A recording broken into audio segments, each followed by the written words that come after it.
All right, y'all, welcome back to the channel. Thanks for clicking on the video today. And for those of you who have been coming back every Monday and clicking the video and following this build and sharing this build, I really do appreciate it. My channel has been growing so much over the past couple of months, and it's because of all of you guys sharing the build and sharing my videos and coming back every week. And it really shows. I see it in the analytics, and I really do appreciate all the support. Today, I'm back working on Trailer Swift here, our overland style pull behind truck bed camping trailer thingamabob, whatever you want to call it. We call it Trailer Swift here on the channel. I let one of you guys name it a few videos ago, and that's what we're going with for. But I've been working on it for about 3 days off camera, trying to get some stuff done, because if you follow along, you know my trip is in a couple of days from now. Today is Wednesday, actually. I guess you didn't know what day I was filming this. Today's Wednesday. Our trip is planned for this upcoming weekend, but now they're calling for storms. So I'm hoping that it doesn't get pushed out another couple of days. But anyway, I've been kind of pushing along, trying to get her ready to go. I got the air shock system installed last week. I think I did show you guys that in that video. But this week off camera, I mounted the propane tank that I've been telling you guys I need to get mounted. I ran the propane lines to the back. As you can see, I've removed the swing out gate. I'm gonna go over all this in a minute. I'm actually gonna grab the camera and walk you guys around before I get too deep into it. But as you can also see, I have a cool grill hanging off the back of Trailer Swift here. That thing is awesome. That's the main reason I wanted to get that propane tank hooked up, because I kind of knew that this thing was coming and I wanted to prepare it to show you guys this. This thing is awesome. I don't have to carry my grill with me anymore. It's always gonna be hooked right here to the back of Trailer Swift. So anyway, let me grab the camera. I'm gonna get you caught up to where we're at and let you know the plans and what I have in store for next week's video for this build. And it's really cool. I might have mentioned it last week. Full battery system, solar and all. It's gonna be neat. I'll show you at the end of this video, but first let me get you caught up and show you this really cool grill that I got. All right, so we'll start up here and I'll show you how I got this propane tank mounted. It was kind of a quick weld up job that I did. I actually got this installed in like half a day, and then I ran the lines to the back. It ended up being a lot easier than I thought it was gonna be. And by the way, if you hear traffic, I've got 2 garage doors open, and for some reason, middle of the day, Wednesday, there's like a million trucks going down the highway. So I apologize if the audio gets a little loud with traffic in the background, but this is how I ended up installing it. So as you know, a couple of weeks ago, we installed the spare tire off the side here, and I did notice that it had the weight the distribution was a little heavy on this side, and that's another reason that I did mount the tire over here, because we got our awning on this side, and I was everything I add to this, I kind of think about it ahead of time and try to distribute the weight. I don't know why I couldn't say that word. But since the tire was here, the awning was here, and then we added the tank here, I'm slowly, and when we add the batteries, which they're back there, I'll show them to you at the end of the video. When we add the batteries, they're gonna be in here way up front to give a little bit more tongue weight. And then when we get to the water system, it's actually gonna be mounted under it. And I'm gonna go with how you guys said it. I'm gonna try to figure out a way anyway. When we get to the water system, it's gonna have a spot to fill it. I don't know why my camera's going all crazy. Right here where the gas tank used to be. And look, I left a little bit of red from how she used to look when we brought her home. But let me show you how I got this tank mounted. So I wanted a big 20-pound tank. I didn't want to run one of those 5 pounds because they just don't last very long. I know that I can fill this up and it'll last a couple seasons. You know, if we only go camping 5 or 6 times in this trailer a year, this thing is gonna last us that whole time. So I went with the 20-pound, and all I did was I welded up I think this is 1.5 inches. It's that same tubing that I use on kayak trailers. I had some left. I welded that all the way down to the side of the trailer here, and I found this bracket on Amazon, and I'll link it below if any of you guys are kind of following my build while you're building your own. But this bracket right here just kind of hooks onto the bottom of the tank, and then it's got this strap. It goes around, and it's got a nut right here and a big bolt sticking through. You just tighten it down and lock it on, and it's solid. I mean, it's not going anywhere.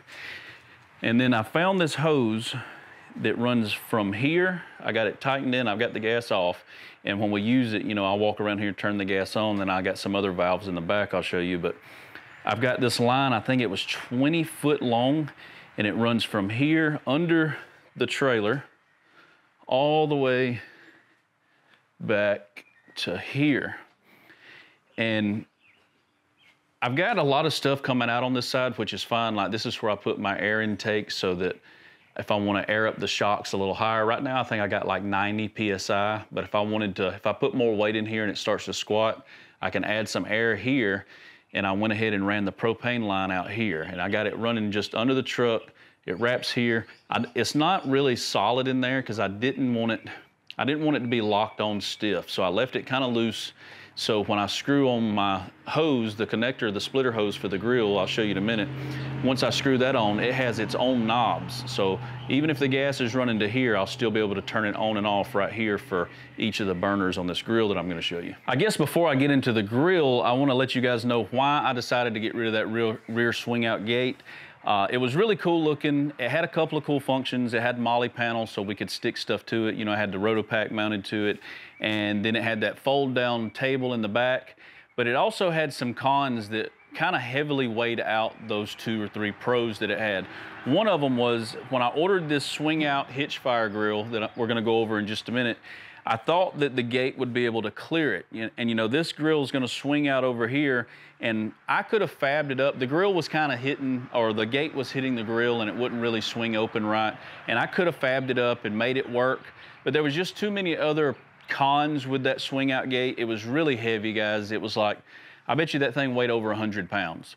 And when it swung out, it was putting all that weight way out here off the back of the trailer, causing more issues. You know, I was worried about it actually starting to warp the bumper system on the back of this thing. And it was in the way too. Like a lot of you guys noticed that when we set up camp, you know, the awning is open over there, the cooking area is right here, the grill's over here.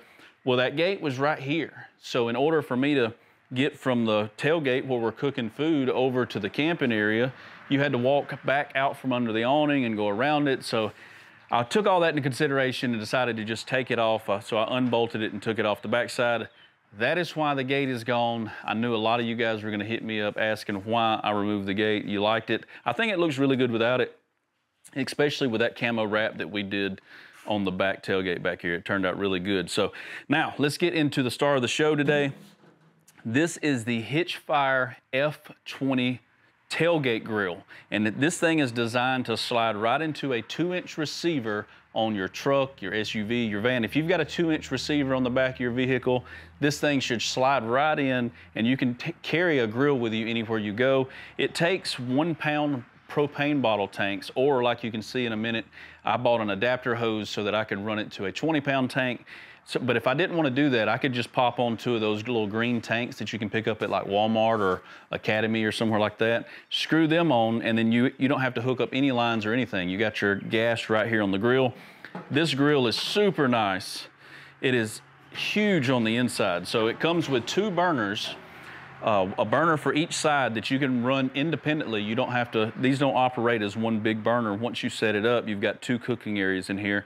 I think it's 355 square inches of cooking service. The burners are 10,000 BTUs each, and it is solid as a rock. It is super heavy duty. It's got a temperature gauge built right into the grill, so we can do real cooking. One of the downfalls was with my other grill was I had to bring it with me. You know, you guys know I like that Blackstone grill that I have, that big griddle, but it was super heavy. It had wheels. One of the wheels broke on the last trip when we went out catch and cook with Andrew Norby, that video at Gunnersville. I actually broke one of the wheels loading it up into the back of the truck, and it took up a lot of space. What's cool about these is they don't take up any space. They go in your hitch, and it's literally hanging off the back of my tailgate. I can cook on it just like it is. They designed it too, so you're gonna see the swing out feature in a minute, but if I didn't wanna swing it out and I wanted to cook on it just like this, I could do that. I wouldn't have to swing this thing out, but let me show you how it swings out. So first, as you can see, it's completely compact. It's got a lock right here. You pull that lock, it locks the lid into place, and it's locked into place. You can run down the highway with this. It's not gonna go anywhere. It's got several safety features and latches that you have to undo in order to make it swing out, which I like. And it's a real safe design. It's well thought out. So to swing it out, you pull a safety pin here. You pull a safety pin here. This one is still attached up here with a little lanyard. And you got a little safety pin over here built into the side. You turn it and it is ready to slide out. Oh, it's got a little bottle opener right there too. And before I forget, these little rubber feet sticking off the bottom, you can actually take this off of the back of your truck and set it on a picnic table or the ground or wherever you're camping if you want to use it somewhere else besides right, behind your vehicle. But once you get all this done, these couple of safety pins, you get them pulled out, you undo a latch right here, which allows you to be able to free swing it or pull it off like I mentioned. You push down on this lever. I'm gonna put this pin back in behind it so I don't lose it. And now it's ready to swing out. And what I do is you can pop this pin back and it'll find its position and lock into place. And you pivot it the way you want it. Let's say right there is gonna be where we want it. Now we are ready to open the grill up and set it up. And what I went with, let me grab it. I got it in the front box on the trailer.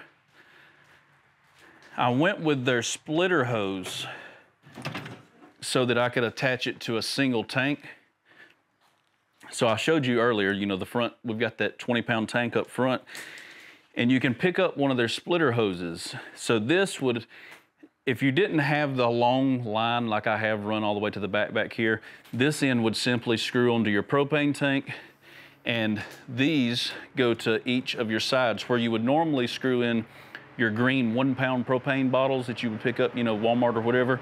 Instead of having those there, you screw one line to each side, and this even has its own valves built into it. So you turn the valve to open or close each one. If you only want to use one burner, you don't have to run propane tanks to both burners. You can just turn it on to the side that you want and then turn off the other side. So all I do now, all this is really an extension hose.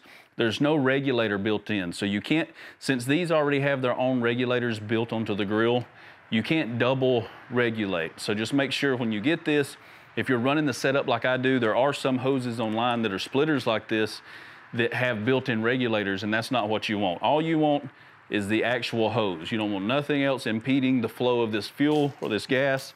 It already has it built into the grill. But what I do, and hopefully I'm still in frame, but all I would do now is set that there, screw this in here.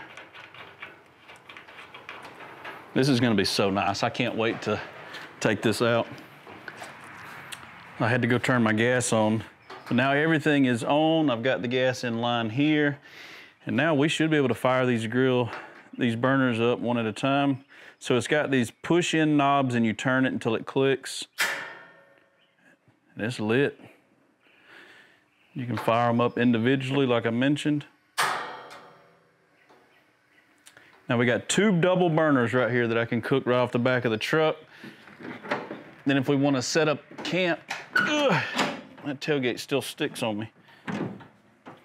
I even put that cutting board that I told you. Let me go ahead and turn these off. I don't need to sit here and burn these while I'm talking. But I've got that cutting board mounted up here that I told you guys I was gonna add.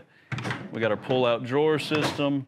I've already got the inverter mounted and everything for when we add the batteries, and I'll give you a little sneak peek on them here in a minute after we finish this up. But another thing I want to mention about this this Hitchfire F-20 grill is you can get them in 3 different ways now. They had it so that it would swing out passenger side or driver side. Like you had to be sure that's what the side you wanted to swing out on. Like this is set up to swing out on the passenger side. You had to be sure before you ordered which side you wanted it to swing out on. Now you don't have to. They just released this one, which is a universal. You can set this up when you get it to swing out on either side you want, which is really cool because right now when I've got it on the back of Trailer Swift and we go camping, I like that it's swinging out over here on the, actually I said passenger side, didn't I? This swings out on the driver's side. So when I'm in the Tacoma, like I can just pull this out when I want to take it in the Tacoma, which we will do when we do day trips and we're just hanging out by the lake. This is going to be really cool just to stick in the back of the Tacoma if we're not camping and taking the trailer with us. But I kind of would want it to swing out on the passenger side. So all you have to do is undo a few bolts and twist some things around and put it back together, and then you can have it to swing out on the passenger side or the driver's side, which is really cool. And if you go to their website and check it out, and I'm gonna have this thing linked below, they've got other grills, they've got cook stations on there where it's the same kind of swing out concept like this, except for you've got a sink on one side, you've got a burner on one side, you got a place to prep food or store like a Yeti cooler or, you know, or any cooler, I guess. But yeah, they got all kind of cool stuff. So be sure to check them out. I'm gonna have this link below. If they give me a promo code for it, I don't know if I have one or not. I have to check my email, but if they give me one, I will put it next to the link. So maybe if there is one there, you can use it. If there's not one there, I don't have one for it, but I know I got a link for you to use so you can click it and go check out these grills. Hopefully I can get them to give me a promo code, and if so, I'll stick it beside it for you guys. But this thing is really, really cool. I cannot wait to use it.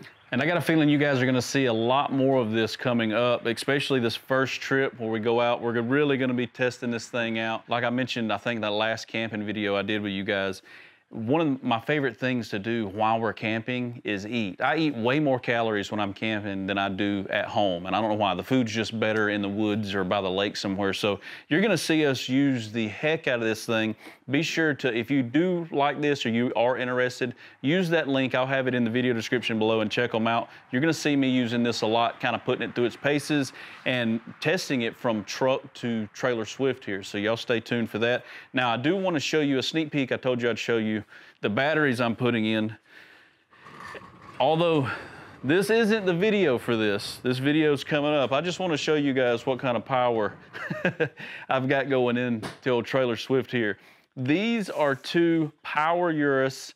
These are 12.8 volt, 200 amp hour a piece batteries. Look how big these batteries are. These are lithium ion batteries, and these are gonna go in trailer swift in an upcoming video, so y'all stay tuned. I ordered some other stuff, some switches and some lights and some wires, so I'm kind of waiting on some other stuff before I can film the power video, but it's definitely coming. The batteries, like I mentioned earlier, they will be mounted in the front. I've already got the inverter hooked up. I've got the solar power, the solar charger, I think that's what it's called. I've got all that mounted in there. All I got to do is install the wiring, run some lights, and then I'll have some switches kind of mounted around this thing, so when we come back here to cook, we'll be able to flip a switch and maybe have some lights to shine down. It's gonna be really cool when we're done. If you're not subscribed and you wanna follow this build, make sure you hit the subscribe button. This is gonna turn out to be a one-of-a-kind thing that, you know, I'm gonna keep adding to it. So anytime I have some cool ideas, I will film it so that you guys get to see what I add to it, and we're just gonna see this thing evolve into whatever it is. Well, I didn't know it would be this far, and here we are adding 400 amp hours of power and a really cool propane grill that hangs off the back of it. So you guys stay tuned for the upcoming adventures. They're gonna be really fun. If you're not subscribed, make sure you hit that subscribe button. Huge shout out to Hitchfire for sending me this grill. Link in the video description below. If I got a promo code, I will stick it next to the link. And y'all go check them out and stay tuned for the upcoming adventure. Fingers crossed we don't get stormed out. I mean, it's fixing to pour out there. I'm looking out behind you guys, out of the garage right now, and we got black skies. So hopefully this passes before the weekend, and once the weekend gets here, we got some good weather. We're gonna get to do the maiden voyage on old trailer swift here. It's gonna be fun, so y'all stay tuned. I upload every Monday at 6. If you're new here, make sure you subscribe. Share my videos, share these builds. It really helps it helps me go a long way with growing this channel, and my goal is 100,000 subscribers, and we're getting there, guys. I think we're at like 73,000 now, which is amazing. I can't believe we're finally there. But anyway, I'm gonna quit talking, and I will catch you guys next Monday at 6 o'clock. Peace.